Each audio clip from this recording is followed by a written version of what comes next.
¿Qué tal amigos de trading y otras cosas? Bienvenidos nuevamente a otro episodio que nos parece importante comentar después que ya hemos hablado sobre las matemáticas en el trading, y es que existe otro factor importante que debes conocer y que no es muy común a tener en cuenta por muchos traders. Como hemos comentado en el capítulo anterior, las matemáticas en tu trading es lo que te separa de un trader novato para llegar a ser profesional, y existe una fórmula más que debemos controlar para validar todo lo aprendido. Imagina que te dan $25 y te dicen, puedes invertir en cualquier operación y tendrás siempre un 60% de probabilidades de ganar. ¿Qué harías? Esto no es un juego hipotético. Fue un experimento real llevado a cabo en 2016, cuyo enlace tienes en la descripción de este episodio. 60 personas, en su mayoría analistas financieros con estudios universitarios de economía, fueron invitados a realizar un sencillo juego. Cada uno recibió $25 para apostar durante 30 minutos en el lanzamiento de una moneda. La moneda tenía un 60% de posibilidades de salir cara y un 40% de salir cruz. Podían apostar cualquier cantidad en cada lanzamiento, sin restricciones en el número de apuestas. Y el objetivo era intentar multiplicar el capital inicial por 10. Con una ventaja del 60%, uno podría pensar que la mayoría terminó con ganancias sustanciales, pero lo cierto es que los resultados quedaron bastante lejos de eso. Casi la tercera parte de los participantes perdió todo su capital. Más de la mitad apostaron a cruz en múltiples ocasiones, aún sabiendo que la moneda favorecía cara. Un tercio de los participantes llegaron a apostar todo su capital en una única operación. Al finalizar el experimento, solo el 20% alcanzó el objetivo establecido de $250. Estos resultados demuestran cómo incluso individuos con suficiente experiencia y formación suelen tomar decisiones bastante cuestionables en entornos de incertidumbre. Y nos deja con la misma pregunta que a los autores del estudio. Si este es el resultado conseguido por profesionales del mundo financiero, ¿qué podríamos esperar de pequeños inversores o traders minoristas? No sabemos lo que podemos esperar, pero sí sabemos lo que deberían haber hecho. La respuesta se encuentra en el criterio de Kelly. El criterio de Kelly es una fórmula matemática que indica cuánto se debe invertir para maximizar el crecimiento del capital a largo plazo. Es lo que podríamos definir como el logaritmo de la riqueza. En este caso, la fórmula sugiere invertir el 20% del capital en cada lanzamiento, y lógicamente, siempre al resultado más probable. Si los participantes hubieran aplicado esta sencilla estrategia, las simulaciones indican que el 95% de ellos no solo habría alcanzado el objetivo marcado, sino que habrían tenido un beneficio promedio de 40 veces esa cantidad. Este experimento deja patente que, incluso con ventaja, hasta los expertos fallan ante una decisión sencilla. Y fallan porque nadie les enseña a pensar en términos de probabilidades. En los mercados no basta con tener conocimiento, hay que saber qué hacer con él. Y pensar en términos matemáticos es la única manera de conseguirlo. La fórmula del criterio de Kelly es un aspecto esencial en cualquier estrategia de inversión a largo plazo. Cualquier trader que tenga un 60% de ventaja matemática no necesita más que esta sencilla fórmula para atesorar una gran fortuna. Pero claro, eso solo es posible si se tiene realmente ese 60%. Hablemos de ello, porque nos lleva a una pregunta inevitable. ¿Por qué tan pocos traders logran hacer fortuna, incluso cuando parecen tener buenas estrategias? La respuesta es simple, aunque dolorosa. Porque ese 60% nunca fue real. Muchos traders evalúan sus sistemas con datos que ya conocen, vuelven atrás en el gráfico, ven lo que pasó y colocan entradas perfectas sabiendo el resultado de antemano. La mayoría desarrolla estrategias en base a datos históricos y las verifica usando esos mismos datos, sin darse cuenta de que eso no es medir, es justificar.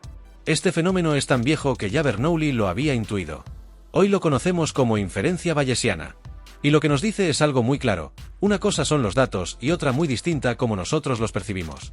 Esto no significa que los traders no puedan tener una ventaja.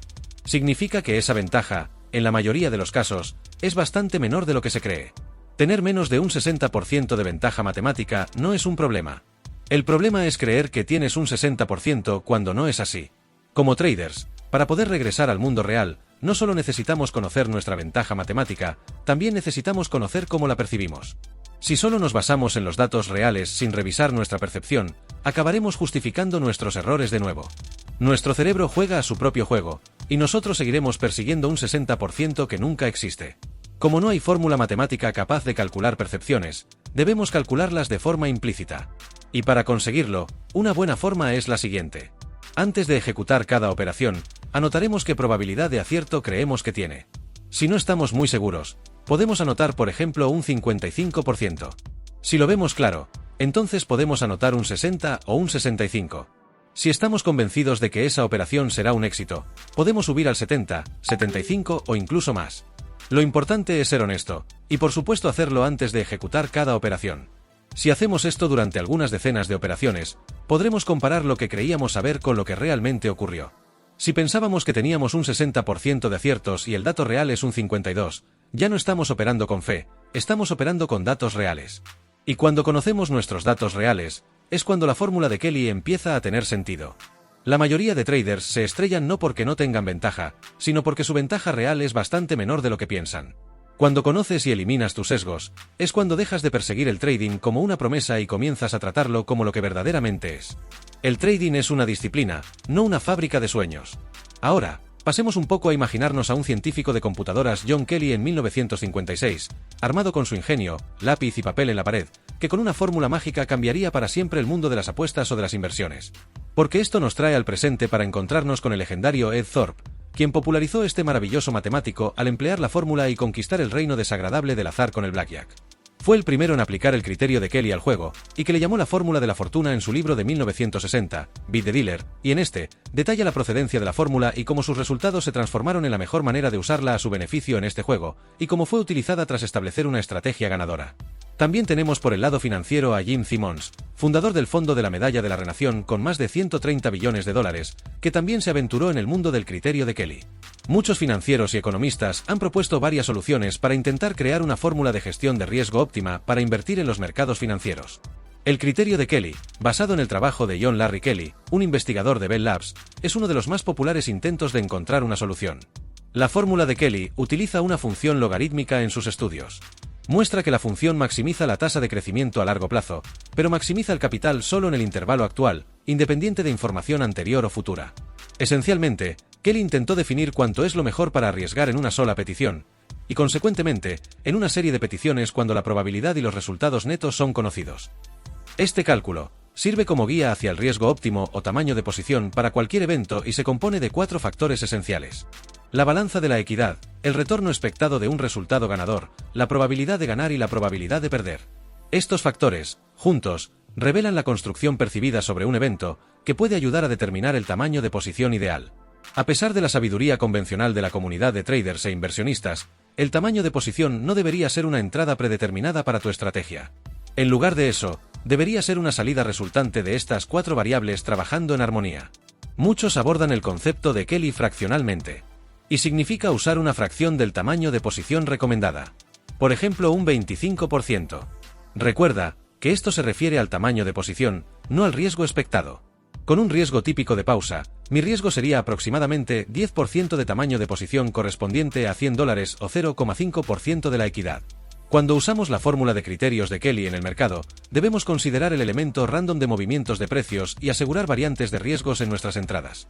Ahora, mira este diagrama para ayudarte a entender la fórmula de criterios de Kelly. En el centro, la línea verde muestra el Kelly completo, mientras que el tamaño de Kelly fraccional de 25% está aquí. La línea azul representa el retorno del portafolio. La línea izquierda de Kelly completa es más conservadora, mientras que la derecha es más agresiva. El concepto sugiere que el Kelly más alto signifique más riesgo de equidad y más volatilidad. Lo opuesto es cierto para el tamaño más bajo. El tamaño de posición óptimo encuentra su lugar justo aquí. Sin embargo, debes tener en cuenta que esta teoría se basa en eventos con variantes fijas y probabilidades reales, como por ejemplo su uso en el blackjack. Pero en el mercado de valores con sus variantes, es más sabio usar el Kelly fraccional si deseas usar el concepto en absoluto. En conclusión, el criterio de Kelly es una herramienta perfecta para manejar el riesgo, ya que te permite ajustar el riesgo de acuerdo con el beneficio a largo plazo. Y por otra parte, queremos dejarte unas breves palabras de Gene Simmons, donde nos habla un poco sobre la teoría del mercado eficiente. Que lo disfrutes. There's something called the efficient market theory, which says that there's nothing in the data, let's say price data, which will indicate anything about the future, because the price is sort of always right. The price is always right in some sense. But that's just not true. So there are anomalies in the data, even in the price history data. For one thing, commodities especially used to trend, not dramatically trend, but trend. So if you could get the trend right, you'd bet on the trend, and you'd make money more often than you wouldn't, whether it was going down or going up. That was an anomaly in the data, but gradually we found more and more and more and more anomalies. It's what's called machine learning. So you find things that are predictive. You might guess, oh, such and such should be predictive, might be predictive, and you test it out in the computer, and maybe it isn't, maybe it isn't. You test it out on long-term historical data and price data and other things, and then you add to the system this if it works, and if it doesn't, you throw it out. So there aren't elaborate equations, at least not for the prediction part. But the prediction part is not the only part. You have to know what your costs are when you trade. You're going to move the market when you trade. Now, the average person will buy 200 shares of something, and he's not going to move the market at all because it's too small. But if you want to buy 200,000 shares, you're going to push the price. How much are you going to push the price? How are you going to, are you going to push it so far that you can't make any money because you've distorted things so much? So you have to understand costs, and that's something that's important. And then you have to understand how to minimize the volatility of the whole assembly of positions that you have, and so you have to do that. That last part takes some fairly sophisticated applied mathematics, not earth-shattering, but fairly sophisticated. What discipline of mathematics or disciplines? Is it multidisciplinary, or are we talking? It's mostly statistics. It's mostly statistics, and some probability theory. I can't get into, what things we do use and what things we don't use. We reach for different things that might be effective. It can manage a certain amount of money, which is rather large, but it can't manage an enormous amount of money because you're going to end up pushing the market around too much. So it's kind of a sweet spot as to how much it's reasonable to manage. Therefore, it would never grow into some behemoth which would, take everybody out and you'd be the only player. I mean, well, of course, if you were the only player, there'd be no one to play against. There are limitations, at least the way we see it. But we keep improving it. We have about 100 PhDs working for the firm. Esperamos que hayas entendido cómo se utiliza el criterio de Kelly para establecer tu riesgo. Y con el tiempo, serás capaz de encontrar los mejores patrones o indicadores de trading para ti y tu estrategia. Recuerda que una vez diseñes una estrategia personal, debes tener claro cuáles son los números y probabilidades del sistema. Si no has visto el episodio anterior de las matemáticas en el trading del curso de análisis técnico, pásate a verlo, porque es muy importante conocer estos números antes de llevar a real cualquier estrategia, ya sea de rompimientos de patrones o con cualquier combinación de indicadores. Suponemos que ya debes estar siguiéndonos para mantenerte informado cuando saquemos un nuevo episodio, y como siempre, realiza tu propio backtest antes de poner en marcha cualquier operativa. Te felicito por seguir estudiando y muchas gracias por ser una parte tan importante de nuestra comunidad. Dale un me gusta y nos vemos dentro del siguiente.